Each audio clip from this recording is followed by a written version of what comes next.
First thing I wanted to say is that this morning, my Rosh Yeshiva, who I learned by, Baruch Mrdechai Aizrachi, I learned by him for 3 years.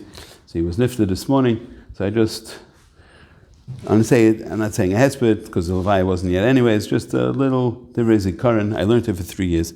I was the first American to come to the yeshiva. Nobody, when I was there, I didn't speak a word of Hebrew. Nobody there spoke a word of English. So we got along great. Lemaisa, he was mekar for me tremendously, and I don't know if it's to his credit, because I don't know how much credit it is, but whatever I got from him. He was able to bring out the greatest potential in each person. That was a Mrdekah koyach that he had.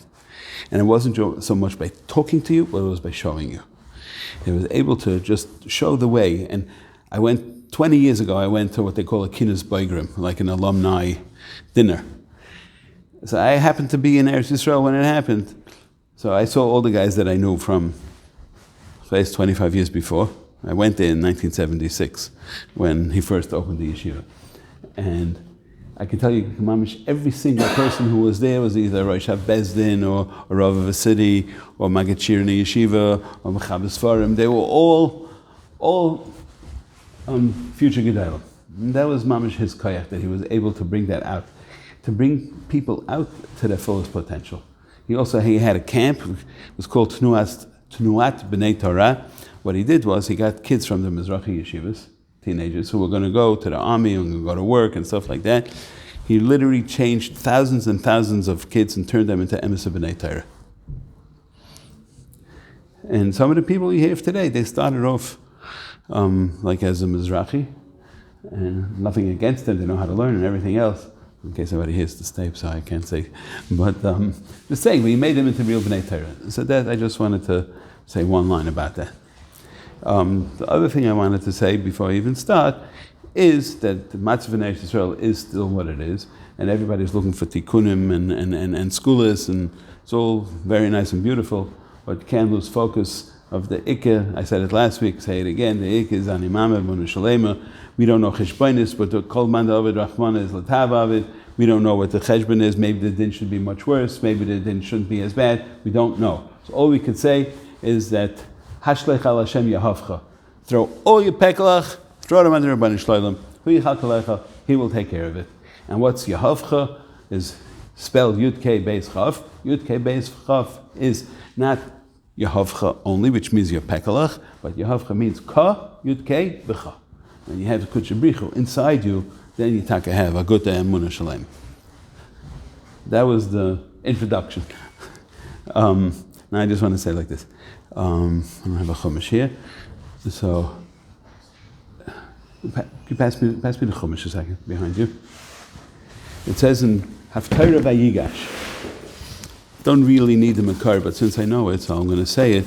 It starts off as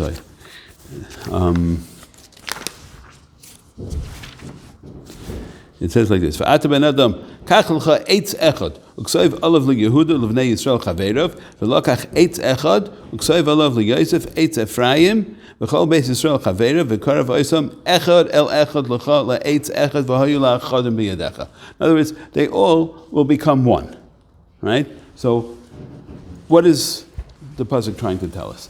Now we know that over here we're talking about the avos and the imos.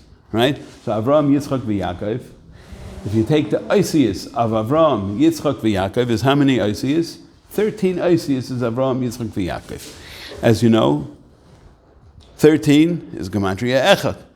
If you take Sarah, Rivka, Rachel, Leah, it's also 13 Osius. So and we know also that the Avos and the Imos are what we call Merkava L'Shchina.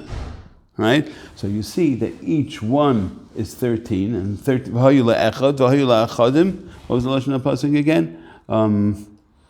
V'karav oisam echad el echad. That's the avos and the imos. L'chala eitz echad, v'hayu la'achadim b'yadecha. So that's showing you that's the merkava l'shchina, that the echad and echad, 13 and 13 is chavav. That's Shem Havaya. So that's just one thing that we see. Now this only works if we say the shemas of Avraham and Yaakov. If you say Shem Yisrael, which is an extra ice, or Avram, which is missing an ice, then it doesn't work. Sarai and Sarah would work because Sarai and Sarah are still 3 ices. So, but in the Avos, it's dafke those shemis and doesn't work anything else. In other words, dafke those shemis have to be merkava l'shchina. That was one thing. Then comes the next question: why are we meisif dafke ice hey to Avram? Avram is chesed. What ice of the shemis that we know represents chesed is ice yud. Ice hey is din. So why is Avram getting a ice hey? And because I forget, Sarai, who had a ice yud, right, which represents chesed, the isha is considered din, right? And so why is she getting? She went from a yud? Why did she have the yud to start with? She should have had a hey and finished. So it makes sense that by her it was switched, but by Avram, why did he get the extra hay? So a couple of things that the Arizal brings down in Parshas Ha'azinu. He says that we have a few places that when it says in the Torah, Bihi Baram, which is Isis Abraham, so it's a Hezeira. And to counter that, he says, there's Hal Hashem Tigmelu Zais, right? So that's the small hay in Bihi Baram is just by Avram, so that's Keneged the Bria. So why was that dafka by Abraham, and as opposed to Hal Hashem Tigmelu Zais, that the hay of Bihi Baram is a hay tasa, which is for Hayalma, and the hay of Hal Hashem, that's in the Elyonim, it's only by Machshava. So just to compare the two hayin, Avram, which is Bihi Baram. Why is Avram Bihi Baram? Because since he was the sherish of Klal Yisrael, Yitzchak el Kar Chazara, right? He was the sherish, so therefore it had to be dafke down by Hayalma, right? But the Hal Hashem Tigmelu Zais is strictly by Machshava, so that wasn't shayach necessarily to Avram. So Avram, the question is, so why did he get a hay? A hay is din, and Avram represents Rachamim, right? So,